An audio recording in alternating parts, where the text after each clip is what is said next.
रजित जी ग्वालियर से।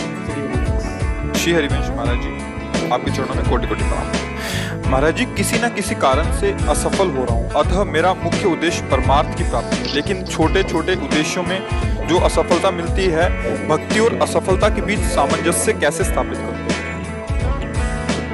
मतलब आपका कथन है कि यदि मैं भक्ति कर रहा हूँ तो मुझे सफलता सांसारिक मिलनी चाहिए, ऐसा?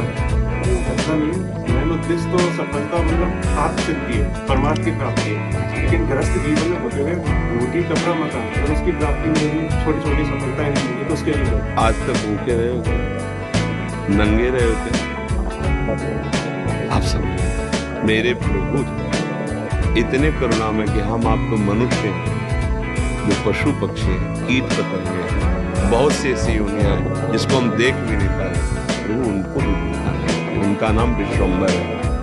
अब हमारी चाहतों की सफलता है। बात समझो, आपने जैसे सहज में कह दिया रोटी कपड़ा और मकान, तीनों से आप खाली हो। ईमानदारी से बोलो, जिस दिन तुम नंगे घूमे हो और जिस दिन तुम्हें छत के नीचे न रहने को मिला हो और जिस दिन तुम भूखे रहे हो, वायु न मिली हो, जल न मिला हो सकता है अन्न ना मिला हो, लेकिन प्राण पोषण के लिए दो आवश्यक है, वायु और जल, है ना? अब हमारी बात असलियत में, हमारी जो शरीर पोषण जीने की आवश्यकता है वो तो सबकी पूर्ति हो रही है। आप देख लीजिए, चाहतों की पूर्ति शब्द पहले हम लोग क्या करते हैं कि असली ज्ञान को छुपा करके नकली बात बोल देते हैं, जिसमें सब हाँ में हाँ मिला दे। ये नकली बात है कि हमें रोटी कपड़ा और मकान तो चाहिए, पक्का प्यारे वो पशु पक्षियों को भी देता है। घोंसला बनाने की आप देखो, उनके घोंसले कैसे बने, आप बनाने में फेल हो जाएंगे, नहीं फेल हो जाएंगे? कैसे वृक्ष कैसे इल्गा के घोंसले, उनको बुद्धि दी, किस स्कूल में जाके सिखाया उन्होंने? हरि ने दी, हरि ने। तुम अपने वास की व्यवस्था कैसे करो, सिखा दिया। भोजन की व्यवस्था उनको सिखा दिया। कोई भी सृष्टि में ऐसा नहीं है जिसका माता की तरह भरण पोषण भगवान नहीं करते हैं। हाँ, अलग है जिनको जैसा भगवान ने। अब हमारी जो असफलता है उसमें हमारी चाहत है, मैं कपड़ा तो पहनूं पर ऐसा पहनूं, समझना, रोटी तो खाऊं पर ऐसी खाऊं, मकान तो हो पर ऐसा हो, समझ पा रहे हैं आप? अब इसके लिए हमारा कर्म काज करेगा। पूर्व का प्रारब्ध यदि हमारा बहुत बुरा है तो आप बहुत अच्छे आदमी हो, अच्छे मार्ग में चल रहे हो, वो आपको बाधा पहुंचाएगा, आपको शरणा हो, समझ रहे हैं? वो आपको बाधा पहुंचाएगा। अब जो ये नाम हम आपको बता रहे हैं कि नाम जप कीजिए, धर्म से चलिए, वो युद्ध करेगा उस प्रारब्ध से, आपको वो गिरने नहीं देगा, आएगा। आप जो कार्य कर रहे हो उसमें सम्यक जो फल मिलना चाहिए नहीं मिला, अब वो संतुष्टता होगी क्योंकि आपने ऐसे पूर्व में कर्म किए हैं। अब वो आपको बाधा पहुंचा रहे हैं, लेकिन आप भजन कर रहे हो ना, तो आपको निरुत्साहित होने नहीं देंगे। चलो, एक कर्म निष्फल हुआ, दूसरा हम 100 बार उसका अनुष्ठान करेंगे, कितनी बार निष्फल होगा? एक दिन तो सफल होगा ही नहीं, निकल जाओगे, निकल जाओ। सफलता तुम्हारे चरण चूमेगी। प्रारब्ध कोई देवता नहीं है, हमारा किया हुआ पूर्व कर्म है। हम नया कर्म इतना बलवान करें उसको रौंद दें, बस। और उसके लिए अब छोटी मोटी बात नहीं काम करेंगे, छोटा मोटा कर्म काम नहीं करेंगे। डट के हमें धर्म और डट के भजन विध्वंस करके, अगर विध्वंस ना होते तो फिर मोक्ष कैसे होता? मोक्ष को मतलब जानते हो, सब कर्म नष्ट हो गए अनंत जन्मों के, और इस जन्म के भी बिल्कुल मोक्ष, मतलब बिल्कुल मुक्त, अब कोई बंधन नहीं हो, भगवान का स्वरूप हो गया। तो हुआ तो इसी जन्म में, जो हमने साधना की, जो भजन किया, जो चिंतन किया, जो सत्संग किया, मारा इसमें पूरी आग लगा दी, कर्मों को संचित कर्म विध्वंस हो गए, जमा गोदाम क्रियमाण जो कर रहे हैं, ये चिपकाव फसाव वाले नहीं हुए, क्योंकि सब समर्पित कर दिए भगवान को। प्रारब्ध आया, भजन के बल से उसको भोग रहे हैं, वो परास्त नहीं कर सकता, निकल गया। सुदामा जी की दशा क्या थी? नहीं थी, ये भी व्यवस्था नहीं थी। परिणाम में क्या हुआ? जैसी द्वारिकापुरी वैसी सुदामापुरी। फल की चिंता मत करो। असफलताएं और सफलताएं ये हमारे मार्ग की पड़ाव हैं।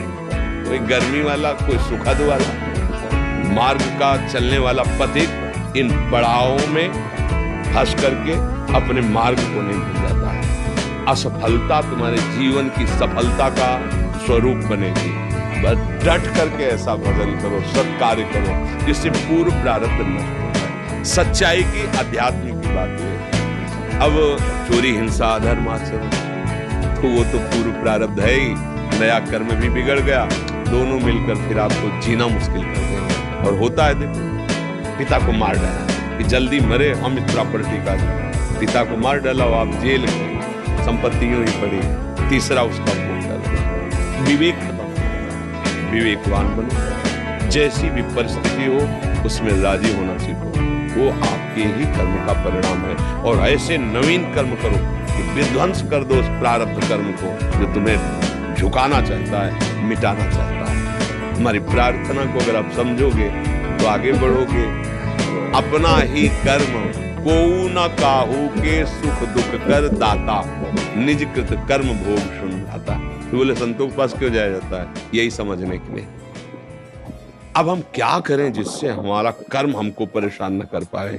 वो है ज्ञान, वो है भक्ति, वो है भगवान का आश्रय। जब घर में भोज आते हो, इच्छा भी नहीं मिली, पत्नी पूछती कि बच्चों को कैसे चिल्लाएं?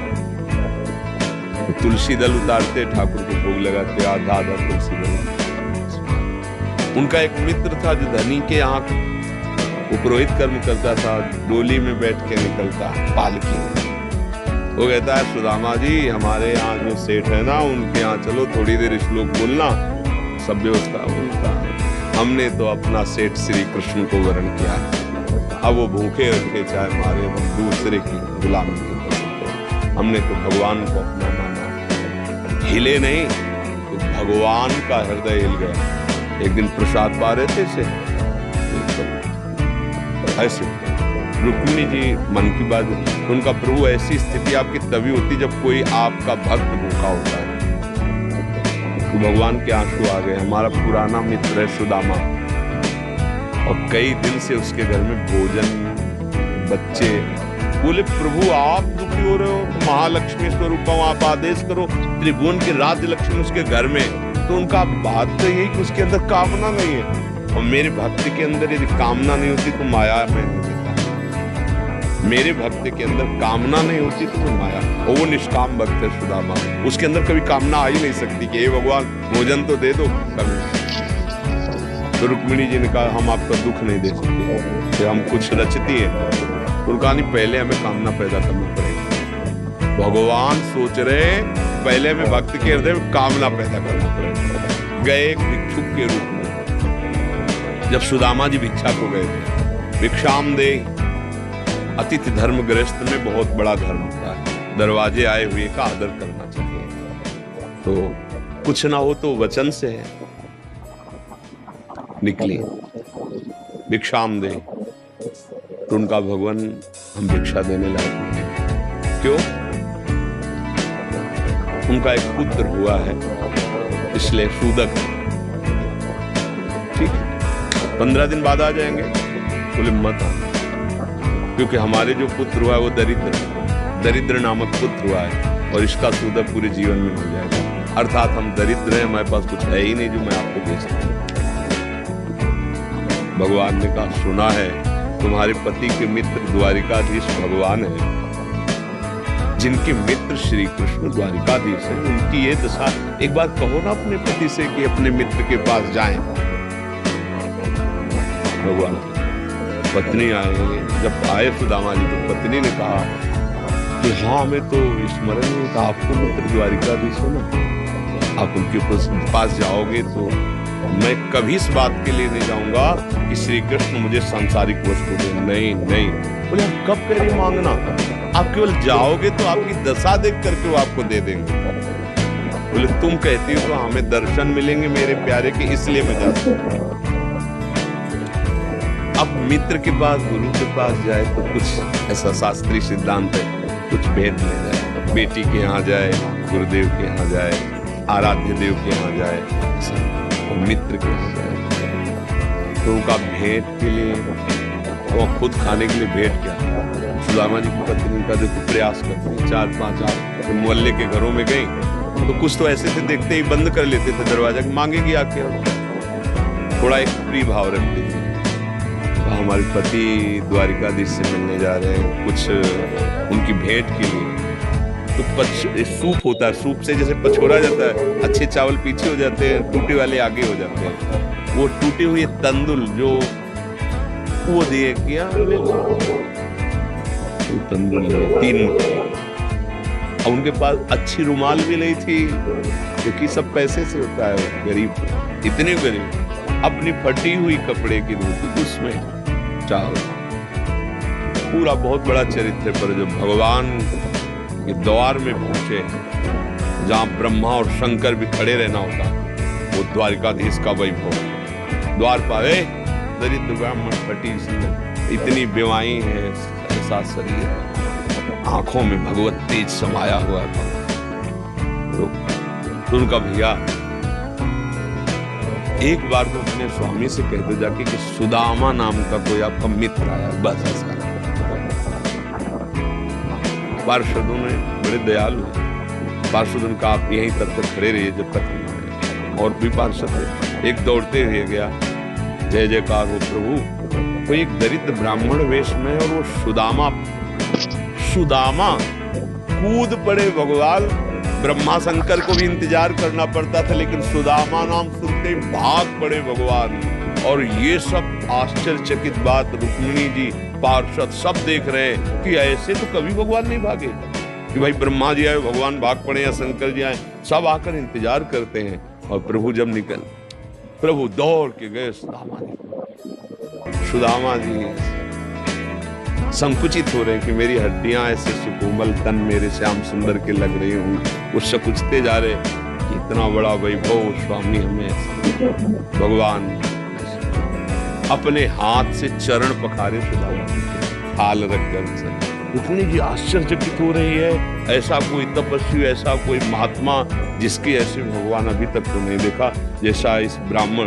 और धोती कई जगह से फटी थी, जो दुपट्टी उसको कई ऐसे केवल अंग ढके हुए थे, ऐसी धोती थी, हड्डियां शरीर में। रुक्मिणी जी के पलंग पे बैठाला भगवान ने, जिस पलंग को ब्रह्मा शंकर नमस्कार करते हैं, उस पलंग पे बैठाला, चरण धोए, चरणामृत लिया का हो भाग्या पधारे भोजन पाने से, चरण दाब रहे। सुदामा जी से दास पर कितनी प्रीति प्रभु करते हैं। 2 3 दिन 4 दिन सबसे प्रभु मिलवा रहे, परिचय कर रहे, मेरे मित्र सुदामा जी ऐसे बैठे। और सबके बीच में कहा कि ब्याह हो गया है, क्योंकि जब मित्र बने थे तब तो गुरुकुल में थे। सुदामा जी पुत्र भी है, भाभी ने कुछ दिया भी होगा हमारे लिए। अब ये वैभव, अब वहां फटे कपड़े में तंदुल कैसे? बोले वो पहले चूक की थी, गुरु माता ने चले दिए थे हमारे लिए, और फिर चूक कर रहे हो, कुछ दिया है? अब भगवान ने ऐसे हाथ पकड़ा, उनका उठाया, इतने स्वादिष्ट कीमती वस्तु तुम छुपाए रखे हो, खोला उस फटे पुराने कपड़े में लपटे हुए तंदुल, रोमांच हो रहा भगवान। रुक्मिणी जी देख रहे कि ऐसी प्रसन्नता से तो 56 भोग भगवान नहीं पाते द्वारिकाधीश जैसी, तो इस गरीब ब्राह्मण के तंदुल पार है। दूसरी मुट्ठी ली, तीसरी में रुक्मिणी जी ने हाथ पर, प्रभु बस इतना काफी है, 2 मुट्ठी में 2 लोग का वैभव था। प्रगट में 25 पैसे भी नहीं दिए, एक भी वस्तु नहीं। 3 4 5 दिन आनंद लिए, तो फिर सुदामा जी से कहा कि तो भगवान ऐसे चले। सुदामा जी ने सोचा कि प्रगट में तो कुछ दिया नहीं, हमें लगता विदा करने चल रहे हैं, तो कुछ अगर 2-4 असरफी भी होंगी तो खान पान व्यवस्था तो चली जाएगी। भगवान ने कहा जो अच्छे अच्छे कपड़े पहनाए थे, रास्ते में कोई उतार सकता है तो उतार दो, अपनी धोती पहन लो। रास्ते बोले आप इधर से ऐसे जा, फिर वहां से मुड़ जाना।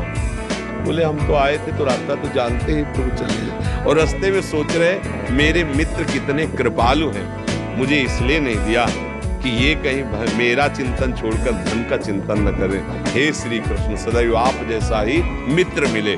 सोचते सोचते आए, आए तो देखा फिर वही द्वारिकापुरी। बोले मेरी बुद्धि मारी गई है कि वास्तविक यहाँ कोई रचना हो गई। यहाँ तो हमारी एक छोटी सी कुटिया थी, ऐसा ऐसा।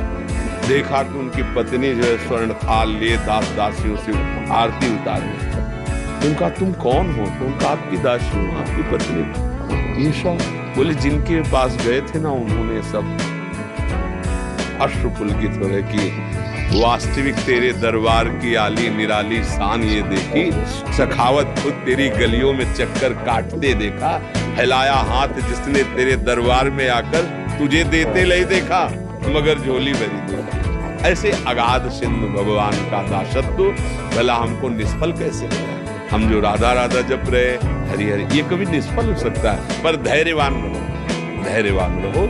समय से जब आएगा तो आप निहाल हो जाओगे।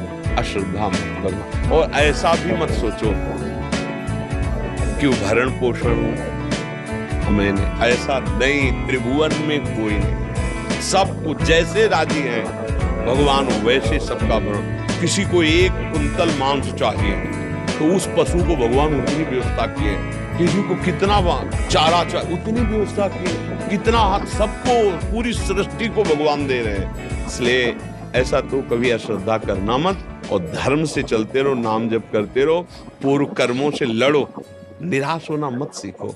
आज सफल नहीं है तो हम कल सफल होंगे। ऐसा नहीं कि हर कर्म हमारा निष्फल चला जाए, ऐसा नहीं।